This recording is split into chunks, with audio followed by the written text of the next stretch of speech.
ada kemaksiatan dibiarkan, maka akan berimbas pada seluruh anggota keluarga. Gak perlu enek sing menegur, jangan dibiarkan, itu urusan masing-masing. Mau sholat monggo, ndak sholat monggo, urusan masing-masing. Kalau prinsipnya seperti itu, imbas daripada dosa akan juga diterima bagi yang lainnya. Azab Allah akan diberikan kepada semuanya, tidak hanya sebatas yang berbuat dosa. Sama dengan ketika dalam satu kapal ada salah satu penumpang yang merusak kapal, yang melubangi kapal. Apabila dia berhasil melubangi kapal, kemudian air masuk ke dalam kapal, maka yang tenggelam bukan hanya yang melubangi, semua penumpang yang ada di kapal itu tenggelam. Maka itu pentingnya amar ma'ruf nahyul mungkar. Di saat ada yang mau melubangi, kemudian penumpang yang lain menegur, jangan. Akhirnya tidak jadi dilubangi, selamatlah semuanya. Yang lainnya silahkan, itu hak kamu melubangi. Dilubangi sungguhan, tidak ada yang menegur. Orang yang tidak ikut melubangi juga akan ikut tenggelam. Adapun Kanjeng Nabi sebagai tanda hari kiamat, yadhabu as-solihun, yadhabu budalan. Sopo as-solihuna wong kang solih kabeh. Satu persatu orang-orang solih akan dipanggil menghadap pada Allah sebagai tanda akan datangnya hari kiamat atau kiamat sudah dekat. Orang-orang solih. Maka ada ungkapan mautul alim, mautul alam. Matinya orang alim itu ya matinya alam semesta seolah-olah. Karena banyak yang merasa kehilangan. Sayangnya waktu hidup begitu dibutuhkan. Baru setelah mati merasa kehilangan. Al-awwalu wong kang awal. Fal awalu mongkang rodok awal. Wayab kolan tetap satu persatu maksudnya. Sopo kusalatun wong kang asor derajati. Sopo kusalatun wong kang asor derajati kakusalati sa'iri kaya dene asore gandum. Kaya dene asore gandum putih. Awit tamari utawa kurma. Layu balihim ora merduli ing kusalah sapa Allah Gusti Allah balatan kelawan merduli temenan. Yang tertinggal hanyalah orang-orang bodoh. Yang pinter-pinter sudah meninggal dunia, sudah wafat. Satu persatu dipanggil menghadap pada Allah. Generasi selanjutnya kealimannya sebawah daripada generasi yang sebelumnya. Semakin mendekati hari kiamat, semakin kurang kemampuan seorang dalam hal agama. Hadis ini memberikan satu isyarah pentingnya kita senantiasa mengikuti ahlil khair, orang-orang sholih. Kita harus punya panutan, kita harus punya guru, harus ada orang yang menuntun kita menuju kepada Allah Subhanahu wa ta'ala. Dan peringatan keras, jangan sampai meninggalkan mereka. Maka di saat kita ketemu dengan orang-orang sholih, orang-orang yang alim, maka tugas kita bagaimana kita bersama-sama belajar sama mereka, mengikuti apa yang mereka sampaikan.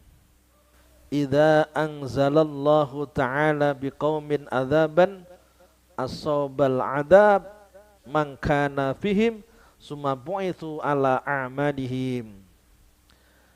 Idza anzala ing dalem nalikane nurunake, nazala tumurun, angzala nurunake.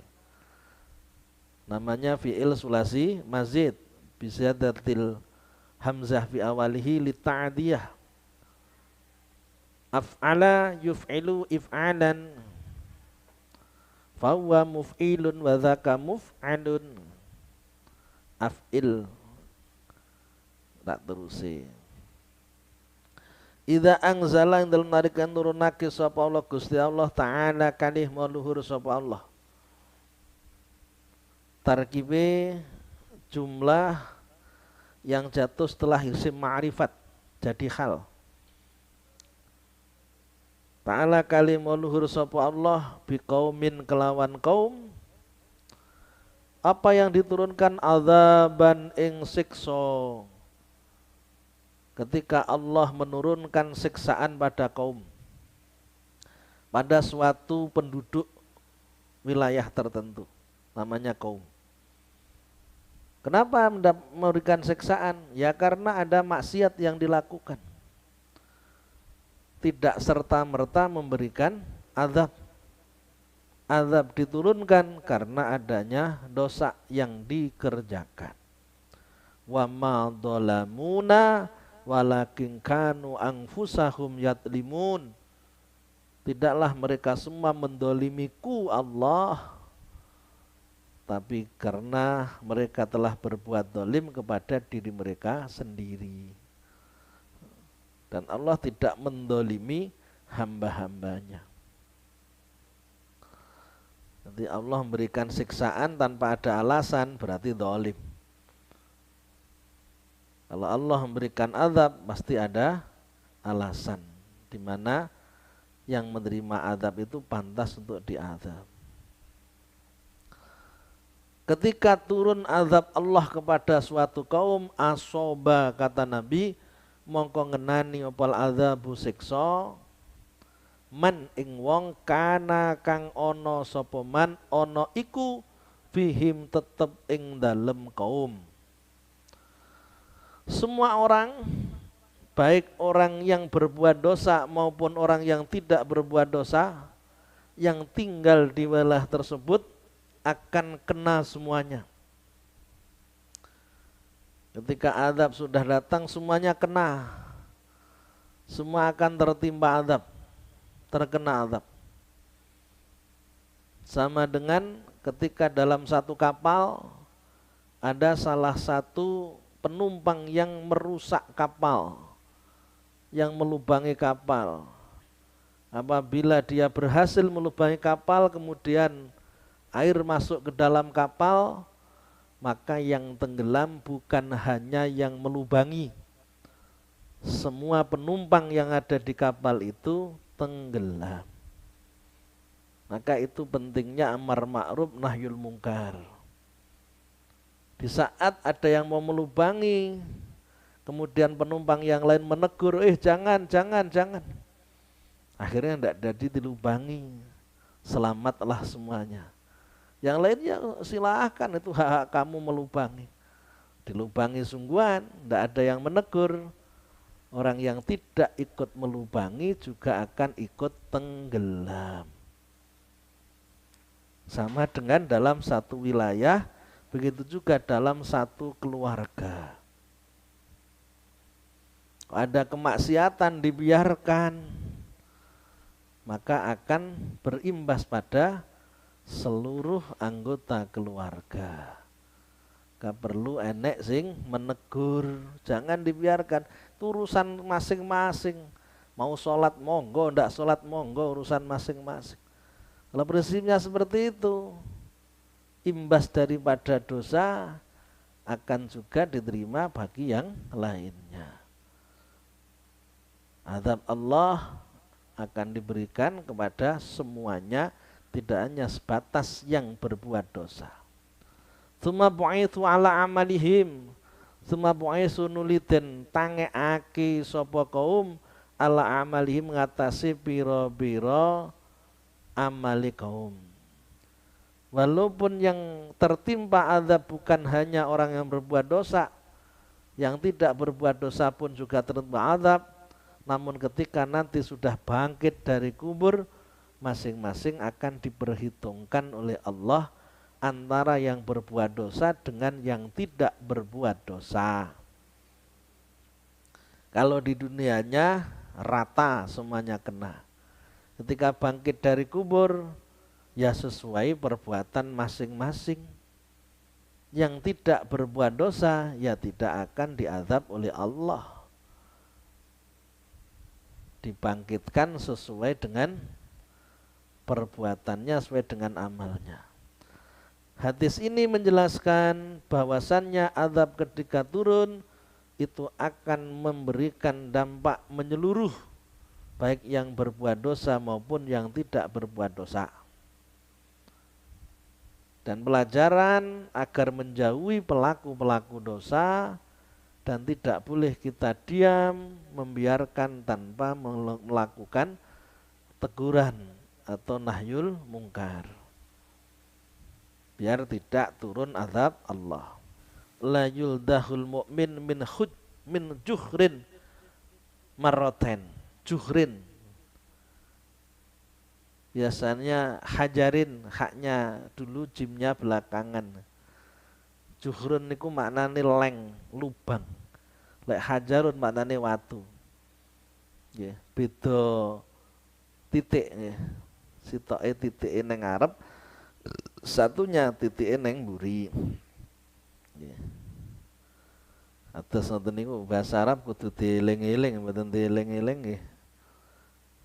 Kleru.